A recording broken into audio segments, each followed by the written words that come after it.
چشم کریمانہ اتنا تو کرم کرنا، اے چشم کریمانہ جب جان لبوں پر ہو تم سامنے آ جانا، جب جان لبوں پر ہو تم سامنے آ جانا، جب جان لبوں پر ہو تم سامنے آ جانا، سجدہ کر کے درے یار پہ قربان ہونا، یوں لکھا تھا میری قسمت میں مسلمان ہونا، جب جان لبوں پر ہو تم سامنے آ جانا، دل میں تجھے رکھ لوں، جی چاہتا ہے تحفے میں بھیجوں میں انہیں آنکھیں، درشن کا تو درشن ہو، نظرانے کا نظرانہ، دل میں تجھے رکھن کی کچھ دائیں تو شان پیارے زلفاں دے، رب کردائے آپ نظارے زلفاں دے، کی پوچھدائے تو شان پیارے زلفاں دے، رب کردائے آپ نظارے زلفاں دے، دن چردائے آسرا لے کے چہرے دار، دن چردائے آسرا لے کے چہرے دار، راتاں ہیں یار سہارے زلفاں دے، زلفاں دے، رب کردائے آپ نظارے زلفاں دے، جندری لٹے او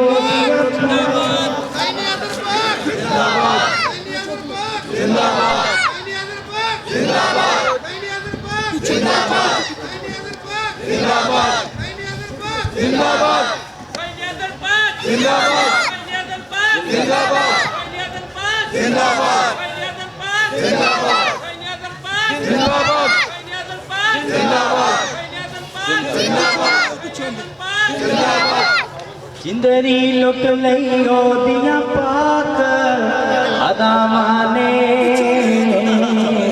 لٹ گئے دل میں یار ہلارے زلفاں دے،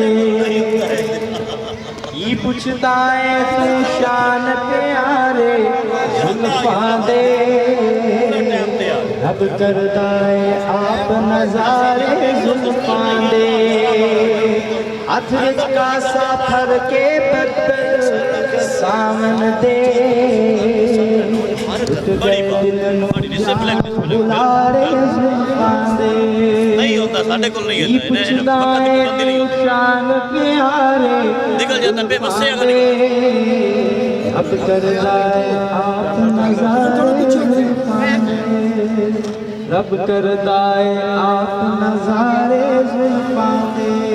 دعوت خطاب دیتا ہوں صاحبزادہ محمد شہباز حسین جلوی قادری المعروف چنپی، جناب اپنے ملفوظات سے مستفید فرمائیں گے۔ نعرہ تکبیر، نعرہ رسالت، نعرہ حیدری، نعرہ غوثیہ، حضور امام جلوی حسین اعظم پاک۔ کسی صورت میں بھی اللہ تعالیٰ اپنے بندوں پہ ظلم نہیں کرتا، ماں بے ظلام للعبید، اللہ فرماتا ہے میں اپنے بندوں پہ ظلم نہیں کرتا۔ ظلم کا کیا مطلب ہے؟ یعنی ناانصافی نہیں کرتا، اور لا یکلف اللہ نفسا الا وسعہا، اللہ کسی کو بھی اس کی ہمت سے زیادہ تکلیف نہیں دیتا۔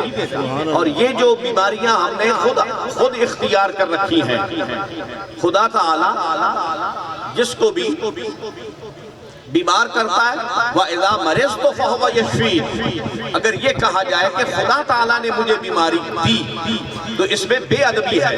موسیٰ علیہ السلام نے فرمایا وَإِذَا مَرِضْتُ، جب میں بیمار ہوتا ہوں فَهُوَ يَشْفِينِ، وہ مجھے شفا دیتا ہے۔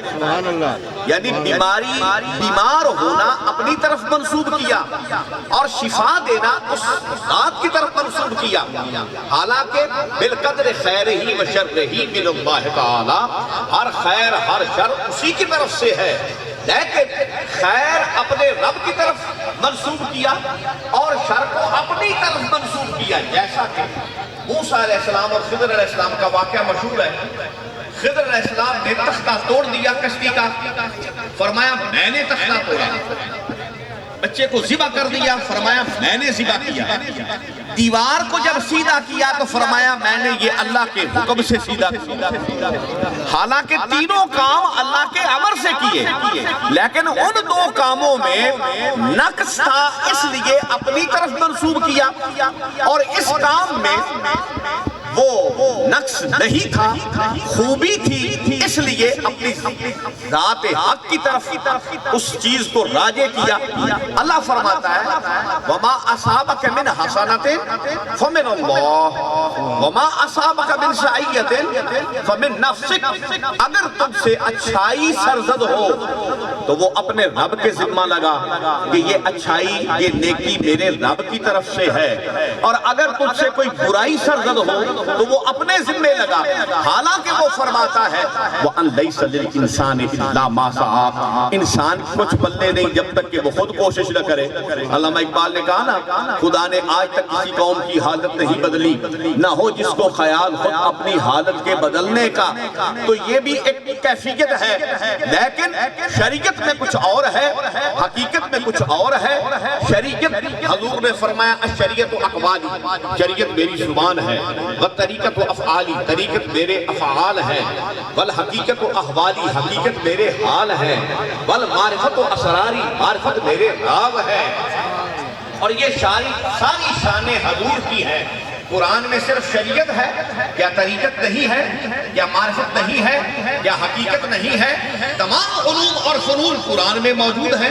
وَلَا رَطَبٍ وَلَا يَابِسٍ إِلَّا فِي كِتَابٍ مُبِينٍ، کوئی خشک چیز کوئی تر چیز ایسی نہیں ہے جو قرآن میں موجود نہ ہو۔ جب ہر شے قرآن میں موجود ہے، ہر تر ہر خشک شے، تمام مشارق و مغارب اور تمام انفس و آفاق اور شمس و قمر، شام و سحر، دیغ و تبر اور درل و سوز و گداز، ہر شے قرآن پاک میں موجود ہے۔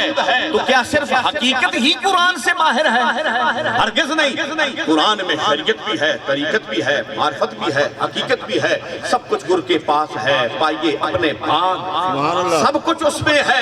دریا میں موتی ہے، دریا میں جناب سونے بھی ہے، دریا میں چاندی بھی ہے، دریا میں ہیرے بھی ہے، جواہرات بھی ہے، لیکن اس میں جب تک غوطہ زن نہیں ہوگے تم کیسے نکالو گے؟ ہاں اگر تم غوطہ زن ہوگے تو غوطہ زن تو تم ہو سکتے ہو، لیکن تم کسی مچھلی کا شکار بھی بن جا سکتے ہو، کسی مگر مچھ کا شکار بھی بن سکتے ہو۔ اگر دریا میں غوطہ لگانا ہے تو اس میں اس کے لیے ایک لباس کا ہونا ضروری ہے، اور پھر اس کے لیے ہتھیار کا ہونا بھی ضروری ہے، اور پھر سوچ سمجھ کا ہونا بھی ضروری ہے۔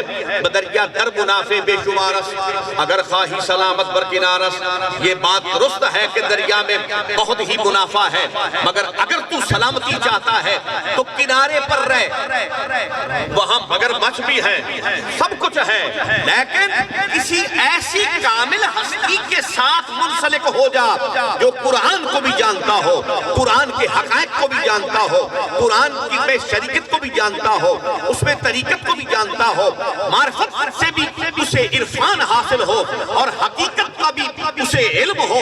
مولا علی مشکل کشا فرماتے ہیں برکف جام شریعت برکف سندان عشق، ہر حسنا کے ندانت جام و سندان باختن، ایک ہاتھ میں تیرے شریعت کا پیالہ ہو، دوسرے ہاتھ میں عشق کی اہرن ہو، نہ وہ گرے نہ وہ گرے، اگر وہ آپس میں ٹکرا ٹکرا گئے تو ہوگا کیا؟ شریعت کا پیالہ پاش ہو جائے گا، تو شریعت اپنے مقام پر رہے، حقیقت اپنے مقام پر رہے۔ حضور قبلہ عالم روضہ پاک والوں کا شعر یاد آیا، آپ فرماتے ہیں او بظاہر شرع اور باطن میں حضرت عشق ہو، مرد وہ ہے جو ہر دو حال یکساں نہ رہے۔ سبحان اللہ، سبحان اللہ۔ مرد وہ ہے جو دونوں حال میں پورا ہو، شریعت میں بھی کامل ہو، حقیقت میں بھی کامل ہو، بظاہر شرع میں خرسند ہو، بباطن حقیقت میں محو ہو، وہ مرد کامل ہے، شریعت میں بھی کامل، حقیقت میں بھی کامل۔ اور صرف شریعت میں اگر کامل ہو، حقیقت میں ناقص ہو، وہ بھی ناقص۔ اگر حقیقت میں کامل ہو، شریعت میں ناقص ہو، وہ بھی ناقص۔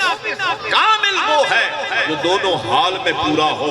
ادھر شریعت کی بھی وہ پاسداری کر رہا ہے، شریعت کی بھی حفاظت کر رہا ہے، دین محمدی کی بھی حفاظت کر رہا ہے، اور پھر نماز بھی ادا کر رہا ہے، جنگ بھی یزیدیوں سے کر رہا ہے، جنگ یزیدیوں سے کر رہا ہے، اور نماز کی ادائیگی بھی کر رہا ہے۔ دین محمدی کا اس قدر محافظ کائنات میں نہیں ہے جیسے محافظ حضور شہزادہ کونین امام حسین پاک ہے۔ اور علامہ اقبال نے کہا نا، اسلام کے دامن میں بس اس کے سوا کیا ہے، ایک ضرب ید اللہ، ایک سجدہ ہے شبیری۔ اور میرے والد پاک ابو الفیض صاحب زادہ پیر محمد نیاز حسین، آپ کی ولادت ہوئی تو میرے جد امجد حضور پردور شاف یوبن نشور حضور قبلہ عالم محبوب علم یزنی واقف رموز خفی وجری حضرت قبلہ سیدنا پیر امام جلوی، آپ نے نام رکھا نیاز حسین۔ اس کا کیا مطلب ہے؟ حسین کی نیاز، حسین کی نیاز۔ نیاز کسے کہتے ہیں؟ نیاز کہتے ہیں عاجزی کو، عاجزی کو۔ اور دونوں جہاں میں سجدہ سے بڑھ کر عاجزی کوئی نہیں، سجدہ سے بڑھ کر عاجزی کوئی نہیں۔ یعنی حضور امام جلوی پاک نے فرمایا کہ میرا یہ بیٹا حسین کا سجدہ ہے، حسین کا سجدہ، اور دونوں جہاں کی عبادات اور اعزاز اور تمام کمالات و جمالات اور تمام اسرارات و انوارات کو یکجا جمع کر دیا جائے تو حسین کے سجدے سے وہ کم تر ہے، حسین کا سجدہ افضل ہے۔ تو حسین پاک کا جو سجدہ ہے وہ دونوں جہاں کی کا مغز اور نچوڑ ہے، اور رسول پاک صاحب الاولاق صلی اللہ علیہ وسلم کی دین محمدی کی کو زندہ کرنے والا حسین کا سجدہ ہے۔